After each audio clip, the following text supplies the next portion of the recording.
Me. Her voice came from the back door of the house. I was confused, and then she appeared, looking pale and unsteady. What are you doing here? I was shocked because my mother-in-law had passed away and was cremated the day before. What's going on? She slowly signaled me, and I felt a cold sweat on my back. I was so scared my mouth went dry. Is this a dream? I shut my eyes tightly, terrified. My name is Eleanor.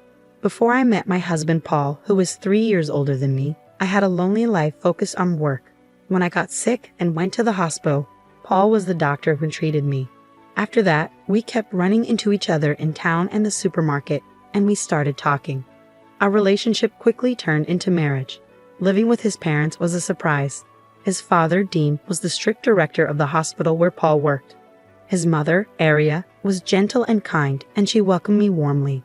I thought, if Aria is here, I might manage. I became a housewife at Paul's request and wanted to do my best with Aria's help. I hope to have children soon. Paul was excited about becoming a father and kept saying so. After 2 years of marriage, we finally had a baby boy named Logan. Eleanor, thank you so much. Paul cried happily in the hospital room. But once we were home, he admired Logan from a distance and didn't help with childcare. Today is your day off, right? Could you feed Logan while I hang the laundry? That's your job. If I do childcare too, what's the point of you being here? Paul laughed and went back to watching TV. I thought he was joking, but he wasn't. Problems started when Logan cried at night. I can't sleep because of the noise. Make him stop crying. Paul yelled at me while snapping at the crying Logan. His loud voice only made Logan cry more. I took Logan to the living room to calm him down, but he wouldn't stop. Paul told us to leave. Don't come back until he quiets down. If I don't get enough sleep, it will affect my work. You're his mother, so handle it. I felt like he was talking about someone else and could only sigh. It was too much. While calming Logan at the park, Aria came to check on us. Are you okay? I'll take over, so you can rest. I'm sorry. Thank you, I said. Aria was the only one who understood me since Paul had pushed me away. With her help during those tough nights, I managed to get through, but things didn't get better. When Logan started eating solid food, Dean began to closely manage our finances. You've been spending too much. Aren't you living too freely on someone else's money? He scolded. With the added costs for Logan's clothes, diapers, and food, and Dean and Paul's dislike for simple meals, managing the money became hard. I had to cook a variety of dishes, which cost money, but we weren't living extravagantly. The household was strained because Dean and Paul often went out drinking, claiming it was for work. They refused to change their behavior and started giving us less money. Since you're only doing housework, we don't need to give you extra money, Dean said. Exactly. Even if your clothes are worn out, you can still wear them. You don't deserve any luxuries like we do, Paul laughed and agreed with his father. For them, drinking out was more important than supporting the family, and we were already struggling with very little money. If you cut back any more, I'll have to reduce Logan's meals, I said. Then stop eating yourself. Are you putting your own hunger before your child's? Dean replied coldly, leaving me speechless. Aria gently put her hand on my shoulder and spoke up. That's unfair. Eleanor works hard for the family, and it's natural since she stays at home. Is it really fair to expect her to be treated the same as us even though she doesn't earn money? Aria's words were met with a nod and a smirk from Paul. The kind expression Paul used to have was gone. Proud of being doctors, they looked down on housewives like me. Then I'll work, Aria said firmly. Eleanor is busy taking care of the baby, but I can work. Dean looked surprised by Aria's sudden decision.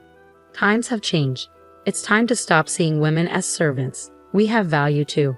You're quite bold. If you're so determined, I'll find you a good job, Dean said. He smiled at Paul and left the room.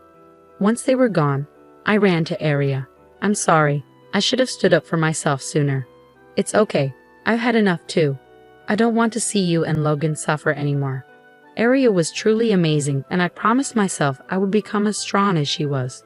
Early the next morning, Paul woke me up and took me to Aria's room. What's going on? I asked. Something happened to Mom. Aria won't wake up, Paul said, looking confused and worried. I went to Aria's side, but Paul stopped me firmly. Dad and I will try to save her, so stay out of the way. Go take care of Logan." Even though his words were harsh, it was best to let the doctors handle it. I waited outside the room with Logan, feeling worried. After a while, Dean came out and told me Aria had passed away. "Why did this happen so suddenly?" I asked, noticing a bag of medicine by her bedside that she didn't usually take. "It doesn't mix well with her usual medication. I always warned her to be careful." Dean's response left me stunned. Everything felt like a blur after that. Dean arranged for Aria to be cremated without a funeral, and even when I protested, Paul stopped me. "Stop being selfish. Mom was old. Accidents like this aren't unusual," he said. "Even so, not giving your mother a proper farewell, is that really okay with you? You misunderstand. You're also responsible for what happened to Mom." I was shocked by his harsh words. "Why would you say that? You made her handle all the housework and childcare. That must have added to her stress." I was too stunned to do anything. Paul, unusually, took out the trash while I was in shock.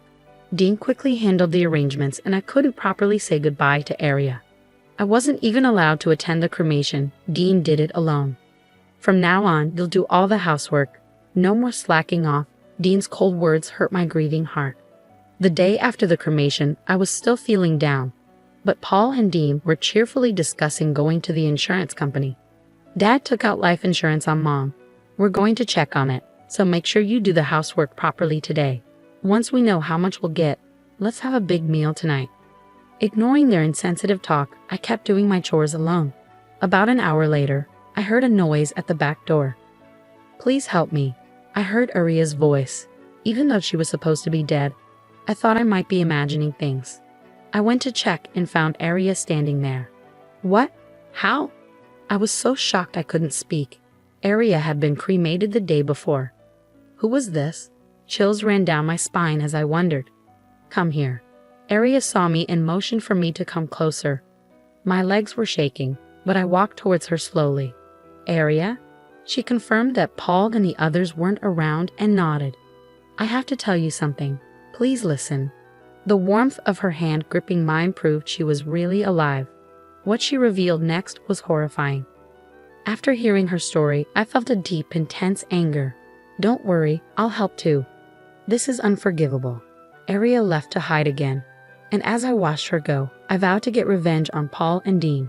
A few days later, the insurance agent was scheduled to come to our house, so my father-in-law and husband took the day off to wait at home. As I grew more annoyed by their cheerful behavior, my father-in-law approached me. "You're still eating because of Aria's insurance money. Shouldn't you be more grateful?" "That's not true. I'm not happy about this at all. Women who rely only on others never appreciate money," he said with a derisive laugh, then plopped down on the sofa. Paul sat beside him, smirking. Then the intercom rang. "Oh, they're here." When they went to the door, they froze in shock. "What? Why are you here?" My husband, pale and trembling, pointed at the person in surprise. It wasn't the insurance agent, but my mother-in-law. I came back because I had unfinished business. Next to her was a man in a suit with a lawyer's badge. "That's impossible." I checked her pulse. It had stopped. Paul stammered, clearly flustered. It made sense now. She had been cremated and Paul had even collected her ashes. My mother-in-law then turned to Paul and my father-in-law and spoke quietly. "You switched my regular medicine, didn't you?" I noticed something was wrong right away. She began to tell the real story behind what happened. It was my father-in-law who had swapped her usual medicine with something else before she went to bed. "I haven't forgotten how you laughed while I was suffering," she said. Stammering, my father-in-law tried to deny it. I don't know anything about that. It's all lies." As my mother-in-law pressed him, he backed away, overwhelmed. "We had a cremation ceremony. Why are you here?" "Maybe God saved me that night. My heart did stop after your final check. I was taken to the funeral home, and miraculously, I woke up. You must have adjusted the dose so you could deny it if the police investigated. That's why I barely survived. Just before being cremated, I made noise inside the coffin and was found by the funeral home staff. Knowing you were behind it, I decided to hide temporarily. The funeral director, an old friend, helped me stage the ceremony. Thanks to their help, you were deceived." She showed them some documents. While hiding, I found out about a $100,000 life insurance policy taken out just months ago. I didn't know about it before. It was your policy with you as the beneficiary. Faced with this proof, my father-in-law was speechless and clicked his tongue in frustration. You didn't die as expected, making me look like a fraud. You've embarrassed me. Instead of feeling remorseful, he just blamed her. Unable to take it anymore, I spoke up. That's not all. This is a crime. You tried to kill my mother-in-law. I won't forgive you. Then my husband, who had been trembling, moved behind me and glared at his father. I didn't want to do it, but Dad forced me. I'm a victim too. What? You were involved in the insurance scam? As my father-in-law moved towards Paul, I stepped closer to my mother-in-law. If you hadn't wasted money on cabaret girls, we wouldn't be in this mess. You spent all our savings, I said. You fool. You did the same, ordering expensive drinks and hanging out with young girls. You enjoyed it too. It turned into the most pathetic family argument I ever seen. As we stood there in disbelief, my father-in-law suddenly smirked. Aria said I switched her medication, but there's no proof. The evidence would be long gone now, so you can't prove it. Yeah, I threw the medicine packet out that morning, so it's gone, Paul said, thinking they had found a way out. But they didn't realize I had been waiting for this moment.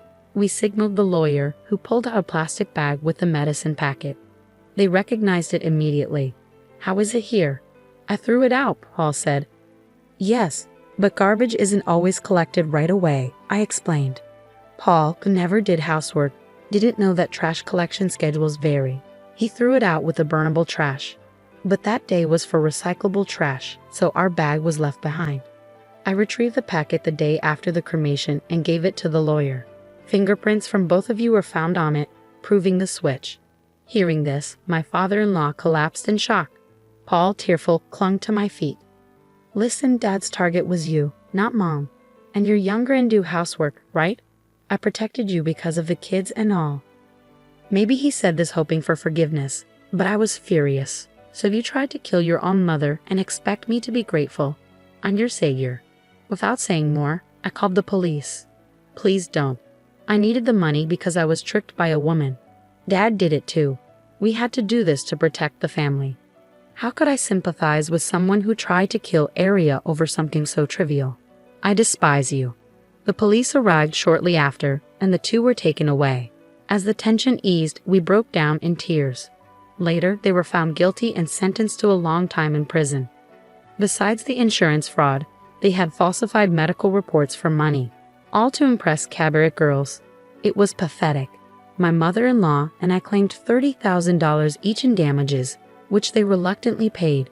We used the money to move to a new place and start fresh with our son, Logan. We're focusing all our love on raising him to value family over money. How is this story? Don't forget to subscribe to the channel.